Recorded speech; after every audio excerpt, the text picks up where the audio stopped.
Hey dear students, welcome back to our channel once again. बच्चों, जैसे कि आप जानते हैं हम कर रहे हैं टीवाई बीकॉम सेमेस्टर 5 का कॉमर्स, यानी कि जो हमारा मार्केटिंग सब्जेक्ट है उसको हम पढ़ रहे हैं। बच्चों, अभी तक हमने मार्केटिंग के कई सारे एस्पेक्ट्स को देखा, किस तरीके से मार्केटिंग का इवोल्यूशन हुआ। उसी के साथ साथ हमने डिफरेंस देखा है हमारे ट्रेडिशनल मार्केटिंग का और मॉडर्न यानी कि स्ट्रेटेजिक मार्केटिंग मैनेजमेंट का। तो आज का जो हमारा टॉपिक है वो भी इंटरेस्टिंग है, क्योंकि ये टॉपिक है टोटली हमारे मार्केटिंग रिसर्च के ऊपर। तो जब हम एक एड को देखते हैं या किसी प्रोडक्ट और सर्विसेज को अवेल करते हैं, प्रोडक्ट को खरीदते हैं, सर्विसेज को अवेल करते हैं, उसके पीछे कई सारे रिसर्च होते हैं। तो ये रिसर्च क्यों होते हैं, किस तरीके से होते हैं, इसका क्या इंपॉर्टेंस होता है, इसको हम डिटेल में समझेंगे।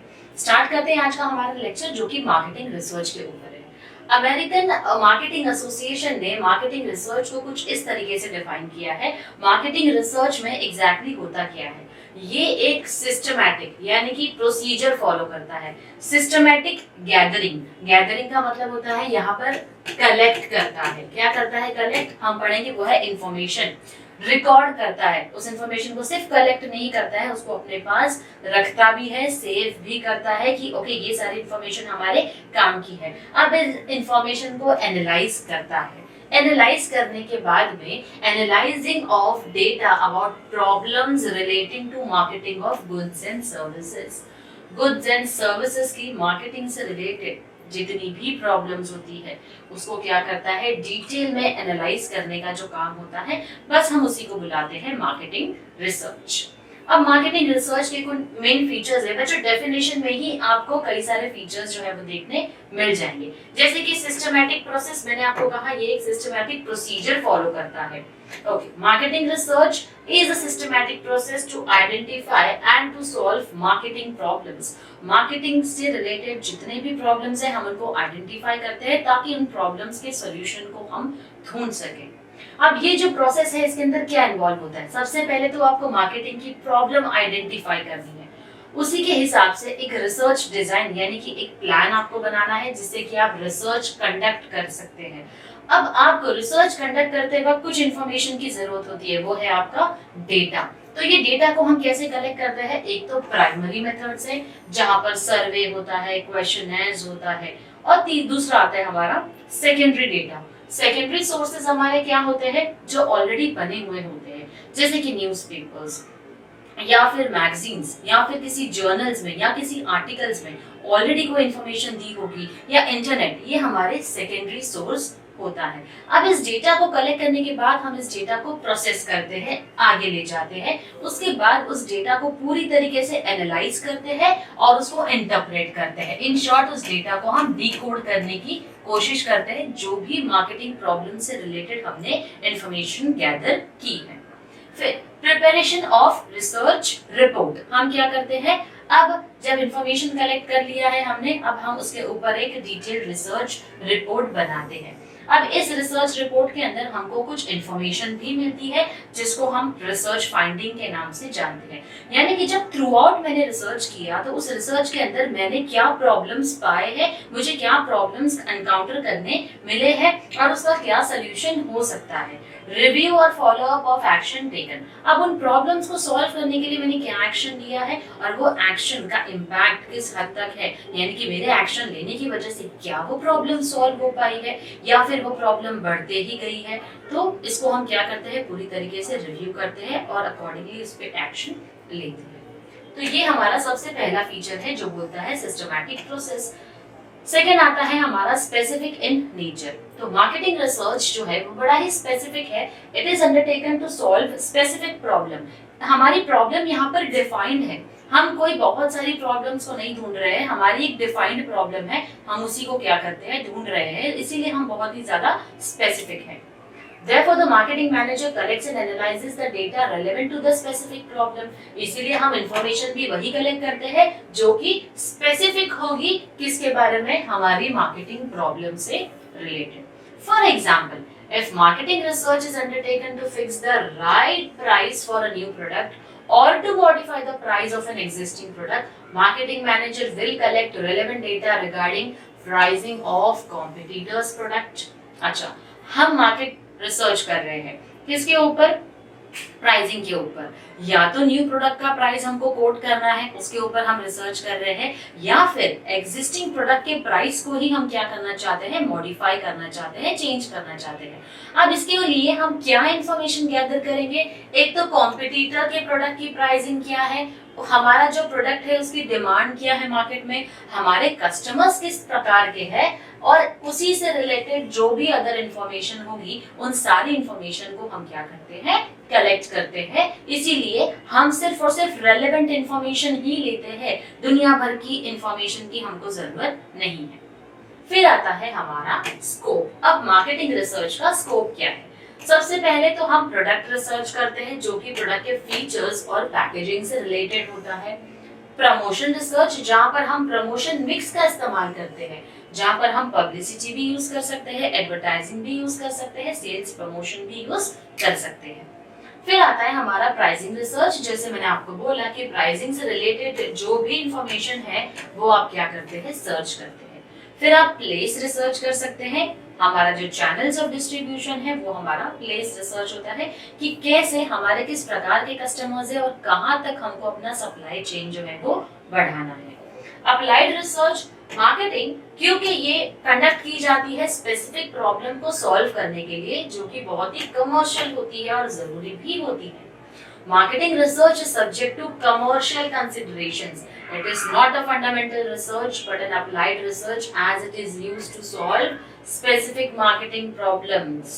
इसको applied research क्यों कहा गया है? क्योंकि ये स्पेसिफिक मार्केटिंग की प्रॉब्लम को क्या करना चाहती है, सॉल्व करना चाहती है। मार्केटिंग प्रॉब्लम्स जो हो सकती है वो प्रोडक्ट डिजाइन से रिलेटेड हो सकती है, प्राइसिंग से रिलेटेड होती है, प्रमोशन से रिलेटेड होती है, डिस्ट्रीब्यूशन से रिलेटेड हो सकती है। डिस्ट्रीब्यूशन जो हमारे फोर्थ पी है, प्लेस, उसको हम बुलाते हैं डिस्ट्रीब्यूशन। इनमें से किसी भी एलिमेंट से रिलेटेड हो सकती है हमारी मार्केटिंग रिसर्च प्रॉब्लम। फिर आता है हमारा ब्रिजेस कस्टमर कंपनी गैप, यानी कि मार्केटिंग रिसर्च जो है वो क्या करता है, कंपनी और कस्टमर के बीच का जो गैप है, बेसिकली हम एक क्या कोशिश कर रहे हैं, एक प्रॉब्लम को सॉल्व करने की कोशिश कर रहे हैं। तो कस्टमर और कंपनी के बीच में जो गैप है, उस गैप को हम कैसे फिल कर रहे हैं, एक ब्रिज बनाकर, यानी कि उस प्रॉब्लम का सल्यूशन देकर। वो जो ब्रिज है वो सल्यूशन है। प्रॉब्लम क्या है, ये दो अलग अलग गांव है जिनके बीच में एक नदी बहती है।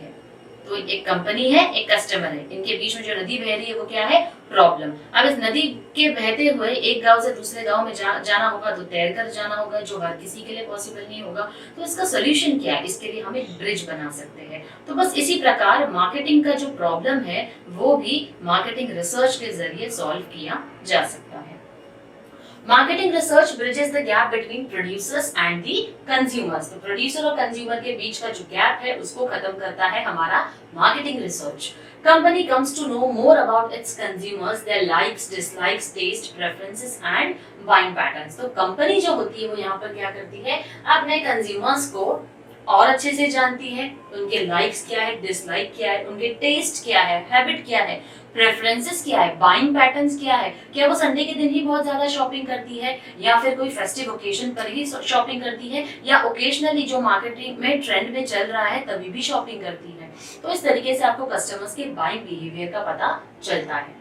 Consumers in turn come to know about the company plans for the consumers in terms of introduction of new product, new policies. अच्छा, यहाँ पर कंज्यूमर्स को भी कंपनी के प्लान्स के बारे में पता चलता है, जैसे कि introduction of new product, introduction of new policies about the new product और the change in terms and conditions of the organisation. तो इस बारे में कंज्यूमर को भी डिटेल इंफॉर्मेशन मिलती है मार्केटिंग रिसर्च के जरिए। फिर आता है हमारा मार्केटिंग रिसर्च, जो कि एक कंटिन्यूअस एक्टिविटी है। बच्चों, रिसर्च हमको हमेशा करते ही रहना है, क्योंकि वन टाइम हम बिजनेस एक दिन के लिए नहीं कर रहे हैं, या फिर सिर्फ हर एक कस्टमर को अप्रोच कर पाए सिर्फ इसलिए भी नहीं कर रहे हैं। हम चाहते हैं हमारे कस्टमर्स हमारे साथ लॉयल रहे, हमारे ब्रांड के साथ लॉयल रहे, और उसी के साथ साथ वो क्या करते रहे, रीपर्चेसिंग करते रहे। तो मार्केटिंग रिसर्च कभी भी एक वन टाइम एक्टिविटी नहीं हो सकती है, it is always continuous in nature. As long as the firm exists, there is a need for marketing research. जब तक वो फॉर्म काम करते रहेगी, बिजनेस जो है वो चल रहा है, मार्केटिंग रिसर्च भी चलता रहेगा।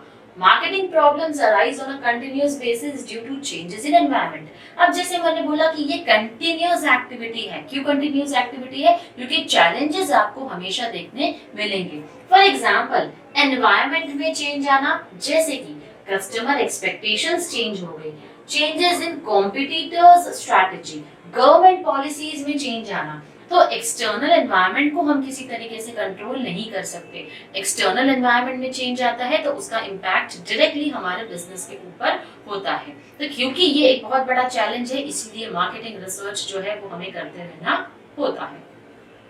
Then we have something called as company objectives. Now, due to marketing research, company is in a position to achieve its objective. अब क्योंकि मार्केटिंग रिसर्च हो रहा है, हमने ऑलरेडी एक टारगेट, एक गोल, एक ऑब्जेक्टिव को सेट किया है। उसको अचीव करने के लिए हमें सारे चैलेंजेस, सारे प्रॉब्लम्स को क्या करना होगा? ओवरकम करना होगा। तो मार्केटिंग रिसर्च हमारी ऑब्जेक्टिव को अचीव करने में हेल्प करता है। कैसे? मार्केटिंग प्रॉब्लम्स को सॉल्व करके, और उसी के साथ साथ हम अपने ऑब्जेक्टिव्स को अचीव करते हैं। जैसे कि हमारा ऑब्जेक्टिव है, हम हायर सेल्स चाहते हैं या फिर हायर प्रॉफिट्स चाहते हैं because of cost effective decisions. तो मार्केटिंग रिसर्च के जरिए हम डिसीजंस कुछ ऐसे लेते हैं जिससे कि हमारा प्रॉफिट और हमारा सेल्स दोनों ही बढ़ सकता है। Then we call it as cost effective. Marketing research cost effective होता है। क्यों? Because it must ensure proper availability of data to make effective marketing decisions. हम जो इतना रिसर्च करते हैं, क्यों करते हैं? ताकि हम एक फाइनल डिसीजन जो है वो ले पाए, एक अच्छा डिसीजन ले पाए अपनी कंपनी के लिए। तो वो डिसीजन जो हम लेते हैं, अब हम उसके ऊपर बहुत ज्यादा स्पेंड तो नहीं करेंगे, वो डिसीजन भी कॉस्ट इफेक्टिव होना चाहिए, जिसके लिए कंपनी का नुकसान नहीं होना चाहिए। हमेशा एफिशिएंसी होना जरूरी है, जिसका मतलब होता है investment of lower cost and expecting higher returns. Then we have professional approach. अब मार्केटिंग रिसर्च में प्रोफेशनल अप्रोच का होना जरूरी है। क्यों? क्योंकि यहाँ पर हम मार्केटिंग रिसर्च स्टाफ को सिलेक्ट करते हैं, तो एक प्रोफेशनल लोगों को सिलेक्ट कर रहे हैं, किसी भी टॉम डिक एंड हैरी से हम काम नहीं करा रहे हैं। तो selection of marketing research staff होना जरूरी है। फिर इन स्टाफ को ट्रेनिंग भी देना है, कैसे आपको डेटा कलेक्ट करना है, कैसे आपको उस डेटा को एनालाइज करना है। तो कुछ भी हवाओं में हम यहाँ बात नहीं करते हैं। जब हम रिसर्च की बात करते हैं, प्रॉपर एक प्रोफेशनल कोड ऑफ एथिक्स जो है वो उसके अंदर फॉलो किया जाता है। Then we have marketing mix decision. Marketing research provides necessary information to arrive at appropriate solutions to solve marketing problems. तो marketing mix जो है बच्चों, अगर आपको पता होगा, हम 4 P's of marketing mix जो है 4 P's of marketing को बुलाते हैं, जहाँ पर हम प्रोडक्ट, प्राइस, प्रमोशन, डिस्ट्रीब्यूशन यानी कि हमारा प्लेस, इसके ऊपर हम क्या करते हैं? फोकस करते हैं। अगर मार्केटिंग रिसर्च हमने सही से की है तो डेफिनेटली इन चारों ही एस्पेक्ट्स को, product design, planning, product pricing, हम प्राइस सही कोड कर सकते हैं, प्रमोशन जो है वो सही तरीके से कर सकते हैं अगर रिसर्च में हमको पता है कि हमारे टारगेट ऑडियंस का बाइंग बिहेवियर क्या है, और प्लेस ऑफ डिस्ट्रीब्यूशन यानी कि मेरे कंज्यूमर्स की अवेलेबिलिटी कहाँ पर है, कहाँ तक मुझे उनका प्रोडक्ट जो है उन तक पहुंचाना है। Then we have methods of data collection. Now there are various methods of data collection for the purpose of conducting market research. यानी मार्केटिंग रिसर्च के लिए कई सारे मेथड्स हैं जिसके जरिए हम डेटा कलेक्ट कर सकते हैं। डेटा के सोर्सेज क्या है? Primary data, secondary data. तो प्राइमरी डेटा यूजुअली सर्वे या इंटरव्यू मेथड से होता है, जो कि कस्टमर्स का फीडबैक लिया जाता है। ऑब्जर्वेशन मेथड, जहां पर हम बायर के बिहेवियर को क्या करते हैं? ऑब्जर्व करते हैं। उसी के साथ साथ एक्सपेरिमेंटेशन मेथड होता है, जहां पर R&D यानी रिसर्च एंड डेवलपमेंट, और उसी के साथ साथ प्रोडक्ट ट्रायल्स भी होता है। प्रोडक्ट ट्रायल्स क्या होता है बच्चों? वो होता है हमारा टेस्ट मार्केटिंग, यानी छोटे से मार्केट के साथ हम क्या करते हैं? प्रोडक्ट को ट्रायल बेसिस पर देते हैं, उनसे अपना फीडबैक कलेक्ट कर देते हैं, जिससे कि हमको अपने प्रोडक्ट के बारे में, इम्प्रूवमेंट या वीकनेस एरिया के बारे में हमको पता चलता है। यूजुअली मार्केटिंग मैनेजर जो है वो सर्वे मेथड अडॉप्ट करते हैं ताकि वो कस्टमर से, डीलर से, दूसरे स्टेक होल्डर से क्या कर सके? इंफॉर्मेशन जो है वो कलेक्ट कर सके। Then we have sources of data collection. As I said, दो sources है हमारे, primary data है, primary source है हमारा, और दूसरा हमारा secondary source होता है. Secondary source जो है वो थोड़ा सा economical होता है, क्योंकि ये बना बनाया data होता है जो हमको मिलता है. इंटरनेट से ले लिया, मैगजीन से ले लिया, कोई जर्नल से ले लिया, किसी आर्टिकल से ले लिया, बना बनाया डेटा है तो उसके अंदर ज्यादा टाइम नहीं लगता है. हालांकि प्राइमरी डेटा के ऊपर टाइम और पैसे दोनों ही ज्यादा हमको स्पेंड करने पड़ते हैं. Now 13th point says that suffers from certain limitation. अब मार्केटिंग रिसर्च के कई सारे डिसएडवांटेजेस भी है, कई सारे चैलेंजेस भी है. Bias on the part of research staff.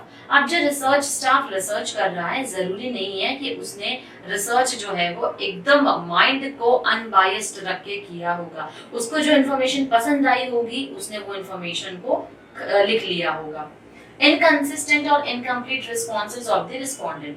जैसे कि इंटरव्यू या सर्वे मेथड में अगर आप सर्वे कर रहे हो, फॉर एग्जांपल आपने एक फॉर्म फिल करने के लिए दे दिया, हो सकता है यहाँ पर रिस्पोंडेंट स्टार्टिंग के 2-3 क्वेश्चन तो आपको बहुत ही इंटरेस्ट लेकर आंसर देंगे, लेकिन लेटर ऑन अगर वो बोर हो गए तो शायद वो कोई भी आंसर के ऊपर टिक कर दे और वो आपको एक जेन्युइन नहीं मिल सकता है उनसे answer. Limitations of time end funds. तो यहाँ पर पैसों की भी क्या होती है, कमी होती है, उसी के साथ साथ वक्त की भी कमी होती है. बहुत ही कम टाइम में आपको क्या करना पड़ता है, रिसर्च कंडक्ट करना पड़ता है. Then you have limitations of data collection and data analysis technique. कई सारे मेथड्स होते हैं डेटा कलेक्शन के और डेटा एनालिसिस टेक्निक्स के, यानी ये पूरा जो डेटा आपने लिया है उसको एनालाइज करते हो, उसको स्टडी करते हो, तो जरूरी नहीं है कि आपने जो मेथड सिलेक्ट किया हो वो बहुत ही सूटेबल मेथड हो. तो इस तरीके से कुछ लिमिटेशंस भी फेस करता है हमारा मार्केटिंग रिसर्च. अब हम बात करेंगे हमारे नेक्स्ट टॉपिक की, जो कि इसी से रिलेटेड है, मार्केटिंग रिसर्च प्रॉब्लम. कैसे हम मार्केटिंग रिसर्च प्रॉब्लम को समझेंगे. सबसे पहले identify and define the problem. तो यहाँ पर बहुत ही जरूरी है, जो हमारा फर्स्ट स्टेप है हमारे मार्केटिंग रिसर्च प्रॉब्लम के रिसर्च के अंदर, वो है identify the problem and define the problem. Identify the problem, define the problem. जैसे हमने प्रीवियस एग्जांपल में देखा था, क्या प्रॉब्लम थी मार्केटिंग रिसर्च की, हमको न्यू प्रोडक्ट का प्राइस कोट करना है या एग्जिस्टिंग प्रोडक्ट के प्राइस को मॉडिफाई करना है. तो हमने आइडेंटिफाई किया और डिफाइन किया हमारा प्रॉब्लम क्या है. इस तरीके से आपको आइडेंटिफाई करके डिफाइन करना है. Now the problems of today's business are diverse. आज के बिजनेस में प्रॉब्लम्स जो है वो कई सारी है. Some relate to the product, others to the customer behavior, others may be advertising problem. कुछ प्रोडक्ट से रिलेटेड हो सकती है, कुछ कस्टमर बिहेवियर से रिलेटेड हो सकती है, कुछ एडवर्टाइजिंग से रिलेटेड हो सकती है. तो यहाँ पर आपको क्लैरिटी होनी चाहिए कि आपकी मार्केटिंग रिसर्च की प्रॉब्लम क्या है. For instance, the problem may be the failure to meet sales objectives or of falling sales. यहाँ पर आपकी प्रॉब्लम क्या है, प्रॉब्लम है कि आपका सेल्स ऑब्जेक्टिव अचीव नहीं हो रहा है या फिर आपका सेल्स जो है वो गिर रहा है. This may be due to the poor quality of product or poor advertising. या तो आपकी प्रोडक्ट की क्वालिटी अच्छी नहीं है, ये एक रीजन हो सकता है, या तो फिर आपकी एडवर्टाइजिंग में वो दम नहीं है, वो बात नहीं है, या तो आपका सेल्स फोर्स ही इतना मोटिवेटेड नहीं है कि सेल्स करने के लिए इतना ज्यादा एक्टिव नहीं है कि उसका मन कर रहा होगा सेल्स करने का. The job of research people is to identify and define the problem. अभी कई सारे प्रॉब्लम्स हैं. सेल्स जो है हमारा डाउन हो रहा है, सेल्स ऑब्जेक्टिव अचीव नहीं हो रहा है. अब इसके पीछे के आपको रीजंस ढूंढने हैं, क्यों सेल्स ऑब्जेक्टिव अचीव नहीं हो रहा है. क्या मेरे सेल्स फोर्स कामचोर है, जो मेरे सेल्समैन है क्या वो काम नहीं करना चाहते, क्या मेरी एडवर्टाइजमेंट इतनी स्ट्रांग नहीं थी कि लोगों ने मेरे प्रोडक्ट को नहीं खरीदा, या फिर मेरा क्वालिटी ऑफ प्रोडक्ट जो है वो क्या है, पुअर है. सबको आइडेंटिफाई करके हमको अपना प्रॉब्लम डिफाइन करना है. There should be a proper diagnosis which will lead to an effective solution. Diagnosis का मतलब होता है जहाँ पर हम जाकर डॉक्टर को बोलते हैं, जब मिलते हैं डॉक्टर से तो डॉक्टर को अपनी प्रॉब्लम बताते हैं कि मुझे सर में या पेट में दर्द हो रहा है. अब डॉक्टर्स उसके ऊपर आपको कई सवाल पूछते हैं कि लास्ट आपने क्या खाया था, कितनी देर से आपको दर्द हो रहा है, आपको और क्या क्या तकलीफ हो रही है, साथ में डिटेल इन्फॉर्मेशन आपको पूछते हैं. बस मार्केटिंग रिसर्च में भी यही है, प्रॉब्लम को डिफाइन करना है, उसके पीछे के कॉजेस को आपको पता लगाना है. Then we have to conduct a preliminary investigation. यानी कि research problem is generally stated by the marketing team. Marketing team research problem बताती है, research team क्या करती है, उसके ऊपर investigation का काम करती है. अब research team का काम है कि आगे investigate करना है ये problem क्यों face कर रहे हैं. Example, sales manager who notices decline in sales might interpret the problem as an ineffective advertising. Sales manager ने क्या बोला कि हमारा सेल्स का ऑब्जेक्टिव अचीव नहीं हो रहा है, हो सकता है हमारी एडवर्टाइजिंग ही इनफेक्टिव है, हमारी एडवर्टाइजिंग इतनी अच्छी नहीं है कि जिससे हमारा सेल्स बढ़ सके। अब यहाँ पर researcher is asked to investigate the effectiveness of firm's advertising. अब रिसर्चर को क्या बोला गया है कि जाओ पता लगाओ कि ये जो बोल रहा है ये सही है या नहीं, या फिर सिर्फ हवाओं में बातें नहीं चलती है। यहाँ पर आपको एक्चुअल में रिसर्च कंडक्ट करना पड़ता है। While talking to the wholesalers and retailers of the firm's product, however, researcher discovers that their support began to decline when a rival firm introduced a new product that gave them a higher margin on sales. तो जब research किया तो पता चला भाई तुम्हारी advertising की वजह से तुम्हारा सेल्स नहीं बढ़ रहा है, ऐसा नहीं है। अभी अभी होलसेलर रिटेलर से रिसर्चर ने जाकर मार्केट में पता लगाया तो पता चला कि आपके कॉम्पिटिटर ने क्या किया है, न्यू प्रोडक्ट इंट्रोड्यूस किया है और उसके ऊपर मार्जिन काफी अच्छा ज्यादा मिल रहा है, जिसकी वजह से सेल्स जो है वो बढ़ रहा है। सेल्स मैनेजर का काम था प्रॉब्लम बताना। अब प्रॉब्लम के साथ साथ वो प्रॉब्लम का रीजन नहीं बता सकता, क्यों? क्योंकि ये काम रिसर्च टीम का है जो डिटेल में एनालाइज करते हैं, डेटा कलेक्ट करके और पता लगाते हैं कि वाकई में ये प्रॉब्लम अगर है तो इसके पीछे उसके रीजंस क्या है। Now this gives the researcher a new perspective on the problem. अब यहाँ पर देखो एक नया पर्सपेक्टिव मिलता है, एक नया तरीका हमको समझ में आता है कि अच्छा ये दूसरा नजरिया होता है हमारे प्रॉब्लम को देखने का। It also makes clear that an investigation of advertising effectiveness will not solve the problem. इससे पता चलता है कि अभी हम एडवर्टाइजिंग इफेक्टिवनेस के ऊपर हमको ध्यान देने की जरूरत नहीं है। क्या बोला गया था? इन्वेस्टिगेट करो किस चीज के बारे में? इफेक्टिवनेस ऑफ फर्म्स एडवर्टाइजिंग, यानी कि एडवर्टाइजिंग का क्या इम्पैक्ट होता है। देखो इम्पैक्ट उतना हो रहा है या नहीं, या वाकई में एडवर्टाइजिंग की वजह से हमारा सेल्स कम है। लेकिन यहाँ पर दूसरा नजरिए से हमको क्या पता चला कि एडवर्टाइजिंग की इफेक्टिवनेस की स्टडी करने की जरूरत ही नहीं है, क्योंकि हमको पता चल गया है कि एक्चुअल में प्रॉब्लम जो है वो क्या है। Then determine data needs. Now the researcher should decide about data needs to solve the problem. अब रिसर्चर को प्रॉब्लम का पता चल गया, अब उसको डेटा चाहिए जिससे कि वो इन प्रॉब्लम को सॉल्व कर सके। Researchers use primary and secondary data. अब रिसर्चर दोनों ही डेटा का इस्तेमाल कर सकता है, प्राइमरी भी और सेकेंडरी भी। सेकेंडरी डेटा जो होता है वो रेडिली अवेलेबल होता है information, and it can be collected from published sources. अलग अलग सोर्सेस, आर्टिकल्स, जर्नल से वो डेटा कलेक्ट कर सकता है। वही जब हम बात करते हैं प्राइमरी डेटा की, तो जो ओरिजिनल रिसर्च हमारी आती है वो आती है इंक्वायरी और ऑब्जर्वेशन के जरिए। Then we have to determine data sources. The sources may be internal or external. जो डेटा सोर्स होगा वो क्या होगा? इंटरनल भी हो सकता है और एक्सटर्नल भी हो सकता है। The major internal source of primary data is company personnel. Company personnel यानी कि हम यहाँ पर बात करते हैं एम्प्लॉइज की। पर्सनल का मतलब होता है एम्प्लॉइज, या फिर हम बोल सकते हैं उस कंपनी की ह्यूमन रिसोर्स। तो सोर्सेज जो होते हैं जहाँ से हमको डेटा चाहिए, इंटरनल हो सकता है कंपनी के अंदर से, या फिर एक्सटर्नल कंपनी के बाहर से। कंपनी के अंदर जो होते हैं पर्सनल, वो होते हैं एम्प्लॉइज। हम कंपनी के बाहर से जब बात करते हैं तो वो होते हैं हमारे retailers, customers, wholesalers, which are external sources of your primary data. जो प्राइमरी डेटा के एक्सटर्नल सोर्सेज होते हैं। Now the major internal source of secondary data is company records. अब सेकेंडरी डेटा जो हमको कलेक्ट करनी है इंटरनल सोर्सेज से, यानी अपने इंटरनल सोर्सेज से विद इन द कंपनी। क्या सोर्स है हमारे पास? कंपनी के सारे पुराने रिकॉर्ड्स हम क्या करते हैं? उनको रेफर करते हैं। वही libraries, trade association, government publication, ये सब क्या है? हमारे external sources of secondary data है। तो यहाँ डेटा को समझना बहुत ही जरूरी है। फिर आता है हमारा क्रिएट द रिसर्च डिजाइन। अब research design is the grand plan for conducting the research investigation. अब डिटेल में रिसर्च इन्वेस्टिगेशन करना है तो रिसर्च डिजाइन बनाना होता है।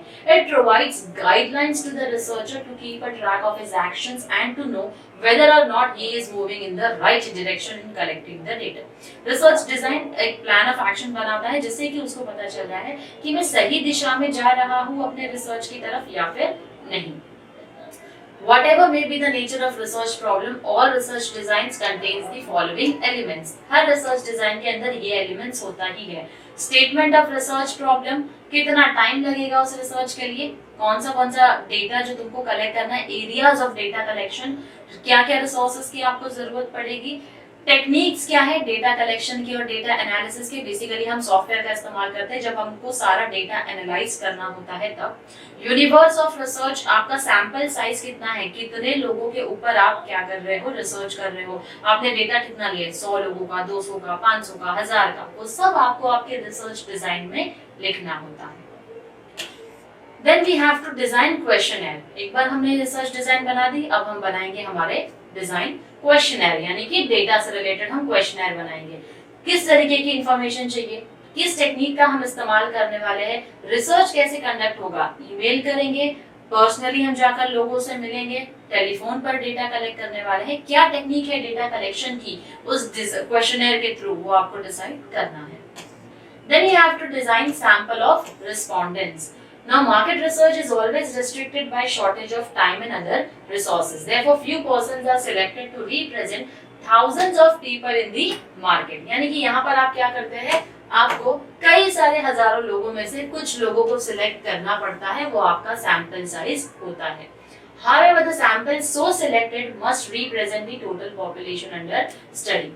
जो भी सैंपल को आपने सिलेक्ट किया है वो उस पॉपुलेशन में से एक हिस्सा होना चाहिए. जैसे कि अगर मैं सैंपल साइज सिलेक्ट कर रही हूँ 100 लोगों का, तो वो 100 लोगों का डेटा जो मैं कलेक्ट करने वाली हूँ वो 100 आउट ऑफ 1000 होने चाहिए. और ये 1000 जो है, अगर ये मुझे मेरा जो डेटा कलेक्शन है समझ लो वो टीनेजर्स की तरफ से है, यानी कि मैं टीनेजर्स का डेटा कलेक्ट कर रही हूँ, तो ये जो 1000 में से मैंने 100 लिया है ना, ये 1000 भी क्या होने चाहिए, बाकी के 900 जो बच गए वो भी टीनेजर्स ही होने चाहिए. ऐसा नहीं होना चाहिए कि 1000 में से 800 लोग जो है वो बुजुर्ग है और जो 100 लोग है वो एडल्टहुड स्टेज पर है और बाकी के जो 100 मैंने लिए हैं वो हमारे टीनेजर्स हैं. नहीं, वो 1000 का पॉपुलेशन टीनेजर्स का है, उनमें से 100 लोगों का सैंपल मैंने लिया है अपने रिसर्च के लिए. Then we have collection of data.